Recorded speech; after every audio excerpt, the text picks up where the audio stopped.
Hi, this is Roger, thanks for dropping by. Now, this is a very silly plant. I've shown it before. It has no new canes, but it has three stupidly big keikis all coming off the same cane that are almost as big as the original cane. In fact, they're getting to be bigger. So it's a silly plant. Why it's doing this, I haven't got a clue. But this morning, my own fault, not blaming anything or anything like that, when I last watered this plant and I put it back on its shelf, I thought that plant's prone to falling over. I better make sure it's in a place where it won't fall over. Unfortunately, that place was somewhere when lifting a plant down from one of the high wires, it could just catch one of the leaves like that and send it a right perler all over the place. So we had bark all over the floor, we had bark in amongst pseudo bulbs of oncidiums, we had bark in the Vanda bucket, and there was language, and I suspect people heard it in California from both directions, because I was not a happy bunny to have to stop and clear up all that lot when I was in a hurry, which was probably the problem in the first place. So I'm not going to tell you what I'm going to do. I'm just going to do it. And I might rabbit on about other things as well. But first of all, it's coming out of there. That looks a good root system, but it's not. These roots have had it. They really are no good. So the main plant, if it doesn't push up a new growth, is probably not long for this world. And as it kicked itself out of its pot this morning, that kicked me into making a decision, and the decision is to save the keikis. Now, I've explained before, if you've got a keiki that looks like that, and you take it off the cane, you're going to set it back a year, if not years, and it may well rot and die. Because it has no roots. It hasn't got the ability to support itself. Yeah? So I could take all three keikis off and probably lose them. Yeah? Which I don't want to do. So I have a theory. And that theory involves, firstly, getting these sheaths off. Now on some plants this can be a bit dodgy, because you're exposing soft, tender tissue that wasn't intended for exposure. So it's prone to rotting, infections and everything else. Nonetheless, those sheaths are coming off. I won't be able to get every bit off, but I've done what I call breaking the seal. You know, there might be a nail mark at the base of that keiki where I've tried to get as much of that off as possible. That's a risk I take, okay? But basically I'm just trying to break the seal of these older sheaths and expose some of the base of the keiki. Yeah, right. In a minute you're going to say, well, why the hell did you take it out of the pot? Well, I took it out of the pot before it fell out, because if it had fallen out then we'd have had some more of that language from earlier this morning, and I don't want to subject you good people to that sort of thing, because I don't think it's suitable for YouTube videos. Others might think it's okay, I don't. We're all good clean living people, aren't we, and we don't go around cussing and swearing on our videos. Well, I don't anyway. So anyway, I've basically cleaned up the keikis, and there's the giveaway. We have some moths. We have our mounting fishing line. Now you're all thinking, well, how can he mount it without taking them off the canes? And therein lies the trick. I'm not going to mount it at all. What I am going to do is fiddly, but it's the only way I think I'm going to save those three keikis before the plant dies, because I think it's not long for this world. I may be wrong, and if I'm wrong, maybe I've done all this and I didn't need to, but I'm going for it. And what I'm going to do is get a bit of that. I don't need a lot. And I'm going to put it round the base of there. like that. That does not need to be tight, that just needs to be hanging in there, and hopefully it will hang in there long enough for me to get a bit of whatnot round it. This is my theory, what I have. Now I'm going to knock all that moss off, I bet, but I'm going to go for it anyway. I'm going to start off like I usually do. Now there is no usually really at this point because I haven't done this before. This is a first and it is nothing more than a theory, but I don't want to lose this plant. I love the blooms, and this is the one last time we had this on film. I remember saying the fact that this is bloomed for me, and I know it has wonderful blooms, where the hell's the picture gone? So somehow or other I managed to delete a picture of a plant I've still got. Because as you know, with those of you who saw my video on my notes, I do actually take stills of any plant that blooms for me, and I use it like a pop-up as part of my spreadsheet, so that any one time if I'm thinking about a plant or anything like that, I can just click that box and up comes the picture. I mean, they're not the highest quality pictures or anything, they're just good enough to show me, you know, what the bloom looks like. So that's all they're for, nothing more than that. Now this is not an exact science, it doesn't have to be. All it's going to do is put some moisture around the base of that keiki. The idea being that it'll kick the little blighter into pushing some roots out in its own right. And this is not a good time of year to be doing with this, because I haven't got the heat out there at this time of year. Not like I would have in the summer perhaps. I haven't got the day lengths. There's a lot going against this plant at the moment, but as I said, it's already come out of its pot once, and having got it out of its pot and taken a look at the roots, as I said, I don't think the plant's long for this world. Who knows, it might have recovered, pushed out a couple of new canes at the base and started a new root system, and all would have been well. That's a risk. I'm trying to de-risk it. I'm trying to get rid of the risks and actually give it a chance to actually get these keikis going in some sensible shape.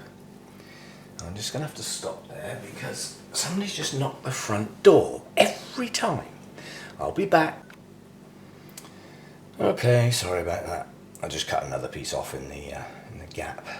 But yeah, you can sort of see what I'm getting at now, what I'm actually up to. It's just a hope.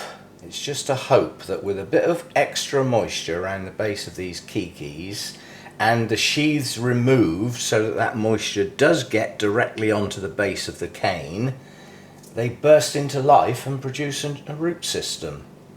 And there is a risk, as I've said, if I take the sheath off the cane, it becomes vulnerable. That's all I'm going to say, it becomes vulnerable, which means things like rots and things are more likely. But then you've got to think about the properties of sphagnum moss, which I've discussed before. It has a sterilizing effect. And I'm pretty confident that even in its sterile form like it is, because obviously this is not live moss, it still has those properties. I've never had mold or fungus ever grow on this type of sphagnum moss that I use. It's never ever happened, which leads me to believe that it has still got those sterilizing properties, and it works. And I'm not relying on it, but I'm confident. I'm pretty sure that by putting sphagnum around the bottom of these keikis, it's going to encourage the roots and it's not going to rot them off. The proof of the pudding, as they say. You know, if in 2 months' time I show you a dead plant because the roots aren't much good and 3 dead keikis, then I was wrong. But I'm still giving it a go. It's the only thing I can think of to do. And when I've finished faffing around with this moss around the base of the keikis, it's going back in its pot. And then it's going to get some scaffolding around it. I'm not going to film all that because it's just not worth it. But I can show you the finished product when I get there. As I say, I'll have to go and get some wire, attach it to the pot, and then attach it to the plant in such a way that I can, you know, even if I knock it again, it's not going to keel over, it's just going to stay there. What I might even do is go and get a rock out of the garden and actually put it in the bottom of the pot. That's got stay there written all over it, hasn't it? I make the bottom of the pot so heavy that it's a job to move, then it won't fall over. So I'll probably do that as well. Don't want to lose this plant, but you know, there's only so much you can do with any plant, and sometimes you just have to do something new. You just have to think up something that, you know, ever seen a video like this before? The answer is no. I doubt if anybody's seen anybody faffing around like this trying to save some keikis. But I want this plant saved, and I want these 3 keikis as separate entities. When they are, they will probably all go back in the same pot. That way I'm replacing, what has this plant got? This plant's got 3 canes on it and 3 keikis. Well, if the 3 keikis grow and the plant dies, I've still got a 3-caned plant. Now, we were talking about judging at the, we had a funny Orchid Society meeting last night. It was all over the blinking place. And I got the feeling it was like a race, you know, as though there was a prize for getting to the end of it. I got hurried up not doing my bit, and everybody kept waving arms like speed things up, speed things up. People got cut short and all sorts. And then I found out we had to be out particularly early that night. I didn't find that out till the end. The beginning might have been better. But anyway, that's what all the rushing around was for. And as I said, one of the guys who's a qualified judge just gave us some insight into how a plant is actually judged. Now that was flipping interesting, because that now gives you a what to do list if you're putting a plant in your show, other than just for people to see it. In other words, you're going for something, you're going for a certificate or a ribbon or something like that, and you've got your eye on that prize in that section or whatever.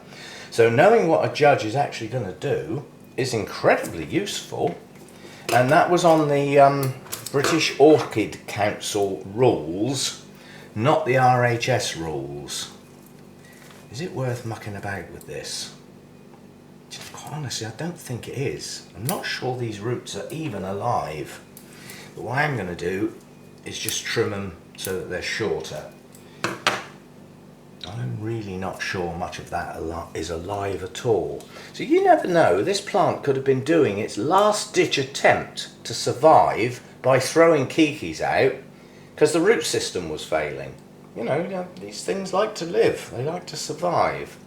But yeah, I'll break it off there, decide what pot it's going in, go and find a rock and all that sort of stuff, and then I'll come back and show you what it looks like when I've finished, because that's going to take a while and it's lots of little bits. Okay, that's what I've done.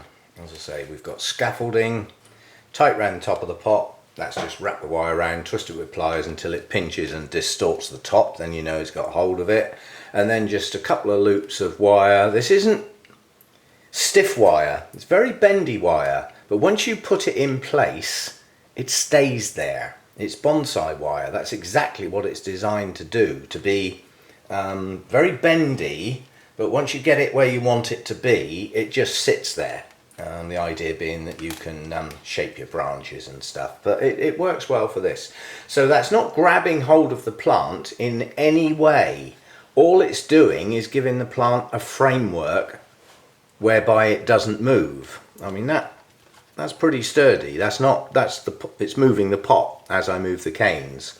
And all I've done is secure the 2 main old canes together, and then secured the cane that's actually got the keikis hanging off of it, with the plant deliberately sloping over the side of the pot so that the keikis counterbalance the weight. So it's actually quite stable now.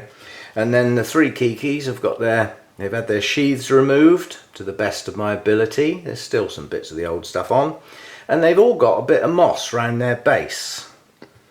And now we do what orchid lovers do all over the world. We wait. We're good at waiting to see what happens.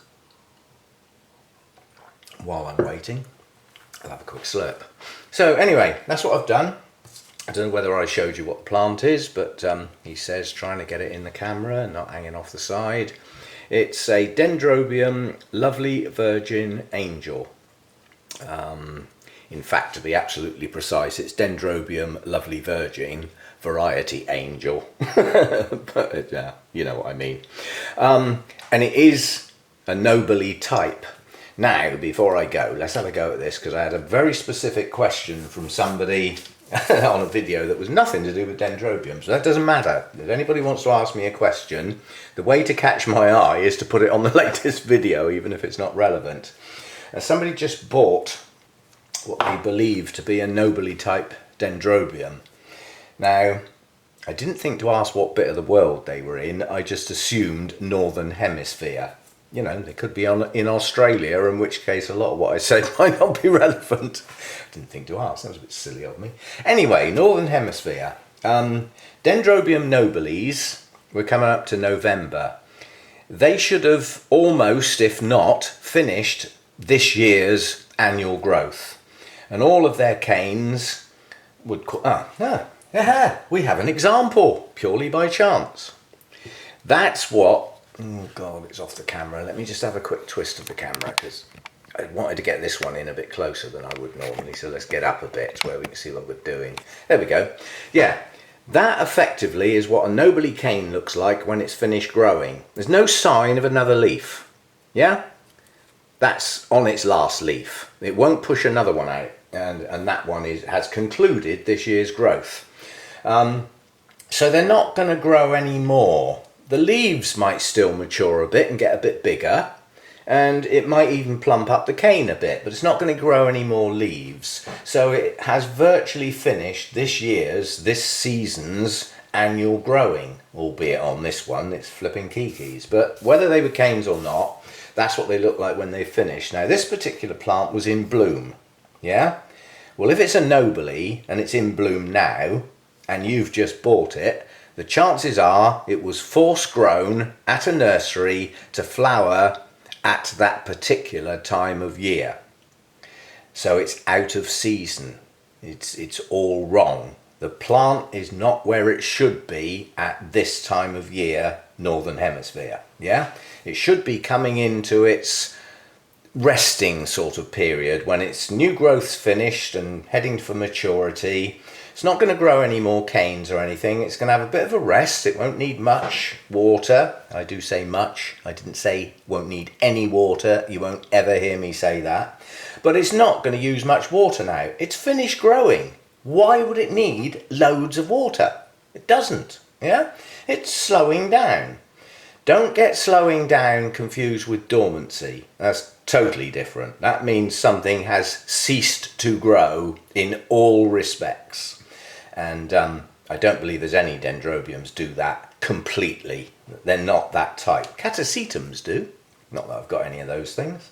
Because they go dormant and drop all their flipping leaves and you've got a pot full of stumps, and that doesn't appeal to me. But they really have got beautiful blooms. Anyway, back to dendrobiums. I digress, as I do. So a Nobile should come to that point of maturity at the end of the growing season. Now that can vary depending on how far away from the equator you are, obviously. But over in this country, end of October, maybe first or second week in November, most Nobiles would be doing this sort of thing. Slowing down, finishing their canes off, perhaps a bit more plumping up to do. And then they go quiet for a bit. That's a nice way of putting it. They're not dormant. They're not visibly growing, but there could still be some roots pushing on. Not on this one, but you know, in a decent plant with a decent root system. You know, the green tips don't disappear. You know, they slow down. Some might even stop. But, you know, it's not dormant. Let's leave it like that. And then it's supposed to get a drop in temperature. This is called the winter rest. Hardly any water, no feed, brighter light if you can find it. Fun round that in the UK. And you know, that's the resting thing. Drop in temperature if you can, brighter light if you can. You're sort of trying to mimic a deciduous forest after the leaves fall and the rains stop. That's what you're trying to sort of mimic. But I was looking into some of my Nobiles. Now, if it just says Nobile hybrid, you can't do anything. It's not possible. But if it says something like that, you might be able to trace its origins. You might be able to find its parents. Now, I've got a stonker out there that I don't even really like. It's called Stardust Firebird. It's a Nobile type. It has 6 parents, 2 of which are hybrids. And in that huge list, the species Nobile is in there once. So how far away from the genes of the species Nobile do you think that hybrid is? Possibly a hell of a way away. And if it's a long way away from that species, its inbuilt habits could be quite different. And that might explain why most of my Nobiles don't get a proper rest and they still bloom their heads off in the spring. Because they're away from the true one and only, like Highlander, actual Nobile species. Yeah? But if you can find the parentage and you have a look at the growth habits and the part of the world that those parents come from, and they're all incredibly similar to how Nobile grows, it's probably going to have all the habits of a proper Nobile. Yeah? So sometimes you can do a bit of work and, you know, give yourself a little bit of extra knowledge about your plant, because that's what it's all about. But Nobile type can mean a lot of things. What it does mean is that the blooms will come out here. The blooms will come out from between the leaves. That's a trait that doesn't go away. Yeah? So again, you could get den fowls that produce terminal spikes with quite a few flowers on, and some from lower down sometimes. Well, what if you had one that produced a couple of spikes down here from the leaf axils that only had 1 or 2 blooms on? You can still tell that it's not a Nobile because the spikes will come out from a leaf node. Nobiles come out from between the leaf nodes. It's as simple as that. And I'm sure there's some hybrids that just don't do that and call, you know, make me out a liar. But that's how Nobiles tend to grow. That's how they're supposed to be treated. But bear in mind, they could have a hell of a combination of input into the plant you've got. And some of those parents could grow differently to the way Nobile does. You never know. You might even be able to breed in a continuous grower, like a dendrobium phalaenopsis type. Well, what's that going to do to the plant then? It's not even deciduous to any extent at that point. I mean, Nobiles drop their leaves eventually and you get bare canes, but they can take several years to do that, sometimes as much as 4 years before the leaves drop. And then you think your plant's dying. No, it's a natural thing. You know, they do drop their leaves eventually. And even phalaenopsis types drop their leaves eventually, but they tend to hang on to them for a hell of a long time. Okay, so that's just a quick thing on Nobiles in general and what I've done to try and save these 3 keikis. I suppose we'll have to have an update on that, won't we? Okay, I promised to do an update faithfully, as I've just been doing jewellery service. I do faithfully swear, and all that cobblers. I didn't do it on the book though, I don't do that. But anyway, I will do an update on this, but I'm not doing an update until something dramatic happens. The 2 dramatic events that can happen is I get some roots, or the whole thing dies. But I promise I'll come back on this one because I've done something a bit unusual. Okay, thanks for dropping by. See you next time. And as I've said, I'm going to have a go at these before and after type videos. And the idea is, as the flipping daylight's going now, I can't do much else. I'm certainly not doing anything outside. I'm going to have a practice because I've got to get the principle right. I've got to be able to go back, find a section of video from some time ago, back in May, take a chunk of it out and either make a still picture of it to compare with the current video of the plant alongside, Or I have this theory, I might actually be able to do some sort of split screen. So I'm going to go and have a practice, because this is something else I haven't done. Okay, see you next time. Bye for now. Oh, and that's going to be at least the middle of next week, because I got stuff to do over the weekend and I've got to take my daughter to the hospital on Tuesday for a checkup. So I'm not back here with free time until Wednesday now. Okay, so see you next time. Bye for now.